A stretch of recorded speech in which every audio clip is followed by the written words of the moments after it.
Kush ishte komandanti i kaçakëve që luftoi në 35 luftra për 58 vjet karrierë ushtarake? Kush ishte shqiptari që ngriti armën kundër perandorisë osmane, mbretërisë serbe dhe asaj bullgare, pa ju dridhur syri kurrë?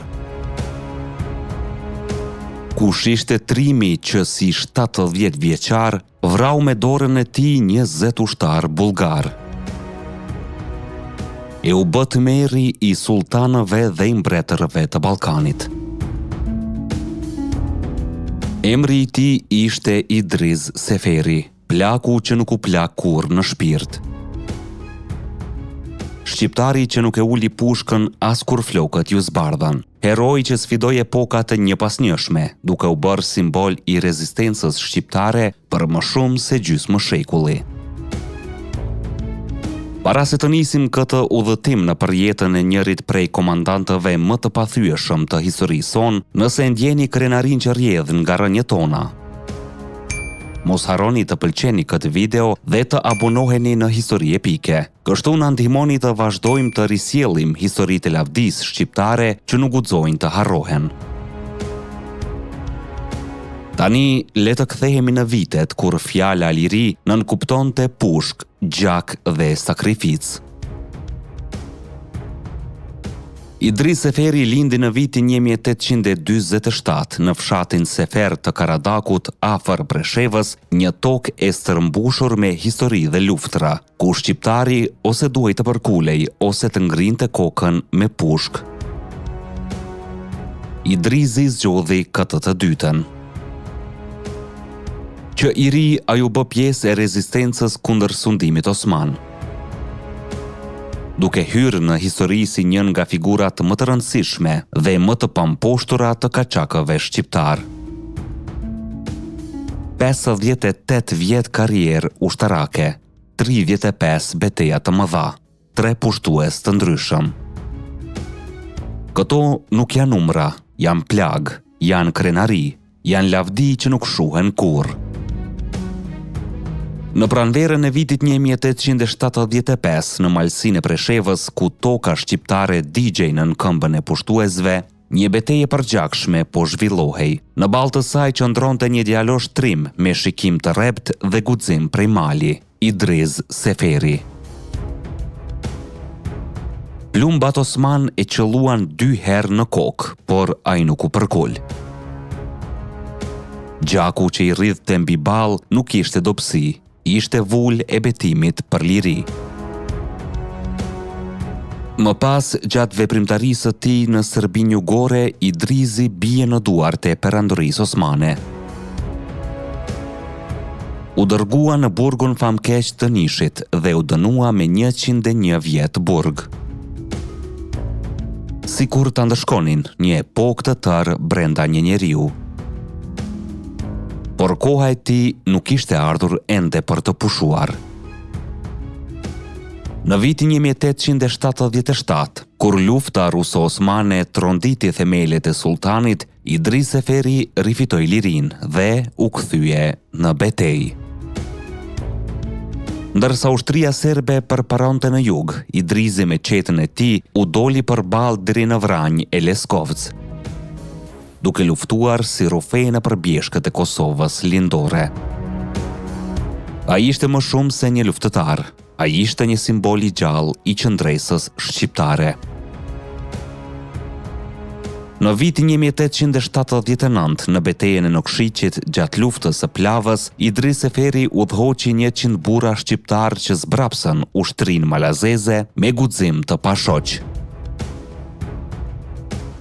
Në fillim të vitit 1881, me shpërthimin e lidhjes së Prizrenit, Seferi bashkon forcat me Sulejman Vokshin.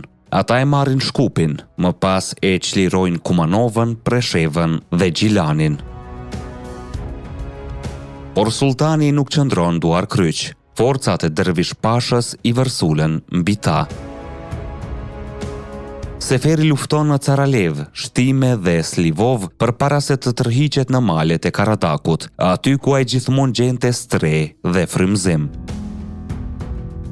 Në vitin 1893, me 100 kaçak, Idris Seferi i bashkohet kryengritjes në Drenicë e Shalë të Bajgorës. Aty takohet me Haxhi Zekën dhe betohen së bashku për një luftë pakthim kundër robërisë. Por koha kalon dhe armiku ndryshon maskën. Në vitin 1907, nisin të terrorizojnë shqiptarët në Kosovën lindore. Idrizi tashmë 60 vjeçar vret 2 komandant qetnik, Dragoljub Nikoliçin dhe vojvodën Rade Radivojevićin, bashkë me gjithë qetën e tyre në Pasjan e Gjylekar. Me trup të plakur, por me shpirt të ri, Seferi dëshmon se mosha s'mund të ndalë burërinë shqiptare. Në pranverën e vitit 1910 shpërthen kryengritja shqiptare kundër osmanëve. Në udhëheqjen e Idris Seferit dhe Isa Boletinit, 9.000 trupa shqiptar qohen në këmbë. Vetëm 3.000 nga ta, të udhëhequr nga Seferi, e çlirojnë Gjilanin dhe më pas bllokojnë hekurudhën e Kaçanikut.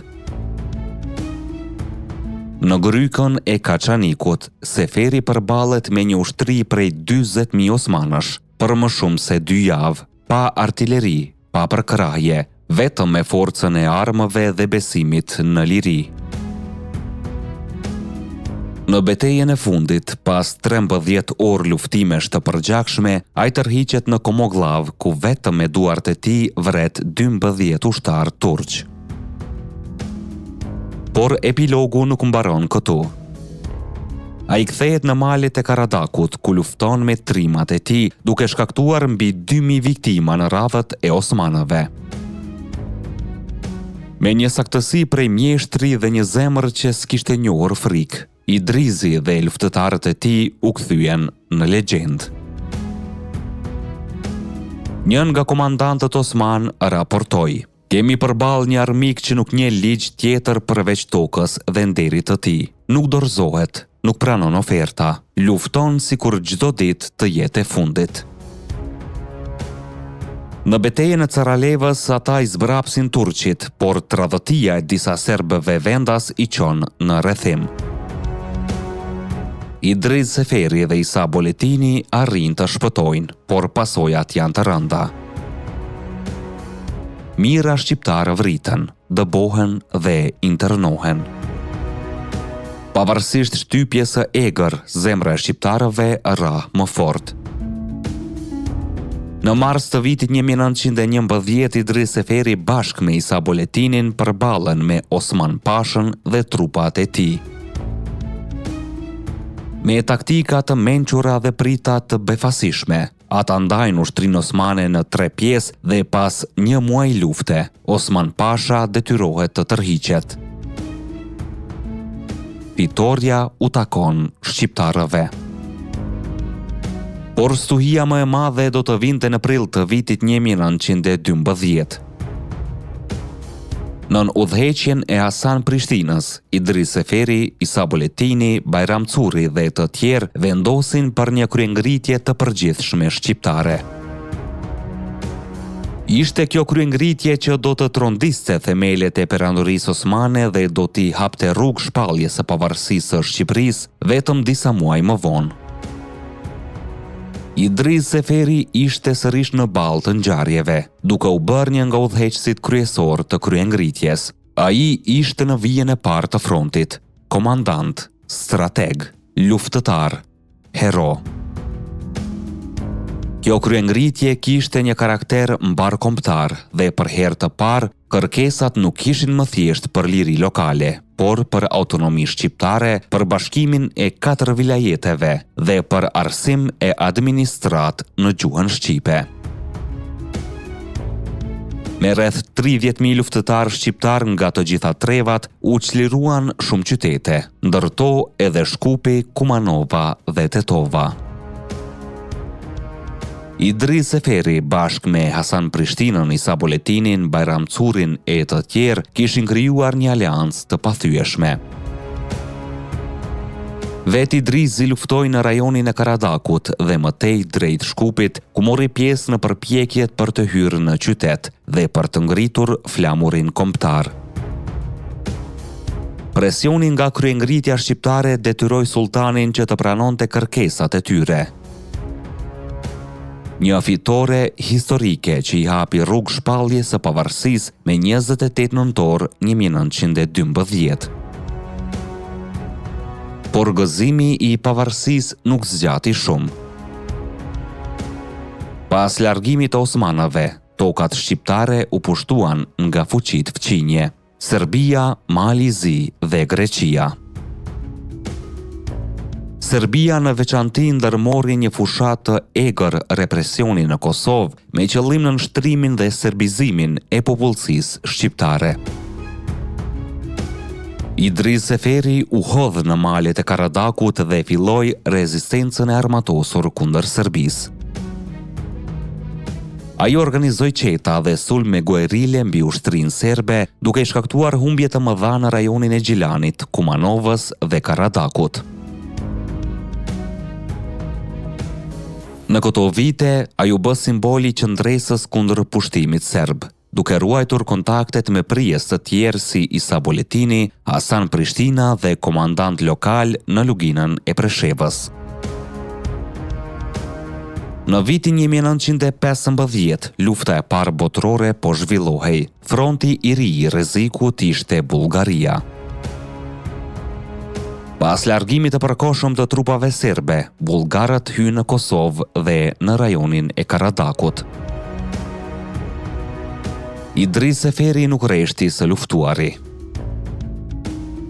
Ai organizoi sërish qetat shqiptare dhe luftoi kundër bullgarëve me të njëjtën vendosmëri si më parë. Nga malet e Karadakut ai vazhdoi sulmet ndaj garnizoneve bullgare dhe bllokoi rrugë strategjike për të pamundsuar avancimin e tyre. Sipas gojdhanave dhe dokumenteve historike, Idrizi kishte rreth vetës disa 10 trima besnik, të cilët vepronin si njësi guerile me efikasitet të madh. Lufta e tij nuk ishte më vetëm për lirinë shqiptare, por edhe për mbrojtjen e dinjitetit dhe ekzistencës së kombit në një kohë kaosi ndërkombëtar. Gjatë një betejë pranë fshatit të tij të lindjes në Sefer, Idrizi, gati 70 vjeçar, vrau 20 ushtar bullgar. Pas përfundimit të luftës së parë botërore, Idris Seferi ishte i plakur dhe i lodhur nga dekada lufte.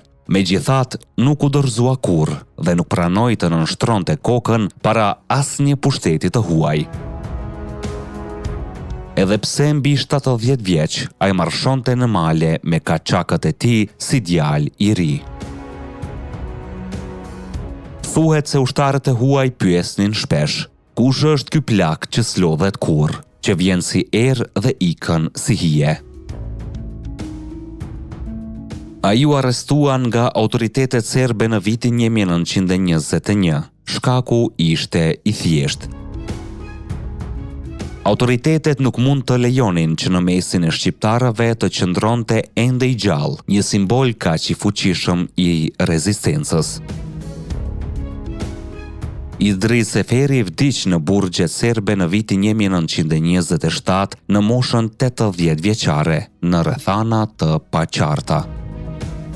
Nuk u mbajt ndonjë gjyq i drejtë, nuk pati asnjë akuzë të denjë. Thjesht u zhduk në errësirën e burgjeve, por jo në kujtesën e popullit shqiptar. Ai nuk vdiq si humbës, vdiq si legjendë. Si njeri që nuk u ul përpara askujt, që nuk kërkoi mëshirë, që jetoi me pushk e vdiq me nder.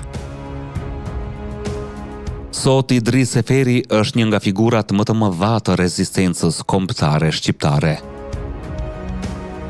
Emri i tij është i lidhur me kryengritje, liri dhe guxim.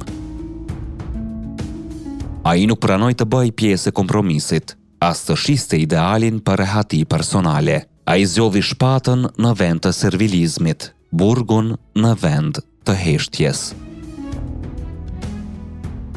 Me rastin e 90 vjetorit të vdekjes së tij dhe në vigjiljen e 105 vjetorit të pavarësisë së Shqipërisë, ju vendos shtatorja në Gjilan. Ai u dekorua me urdhrin Heroi Kosovës nga presidenti i Republikës Hashim Thaçi. Dhe sot ne e pyesim historinë. Si është e mundur që një shqiptar pa mbretëri, pa ushtri moderne, pa mbështetje ndërkombëtare, t'i mbijetonte 3 perandorive dhe të bëhej legjend? Përgjigja është e thjeshtë. Ai ishte Idris Seferi, komandanti i kaçakëve, Shqiponja e Karadakut. Djemtë sotëm i këndojnë, burrat e nderojnë, e historia e mban në ball si një nga më të mëdhenjt që ka njohur ndonjëherë ky komb. Ne jemi histori epike, aty ku e kaluara rilind. Deri në videon tjetër, qëndroni krenar dhe të vetëdijshëm për gjakun që rrjedh në damarët tanë.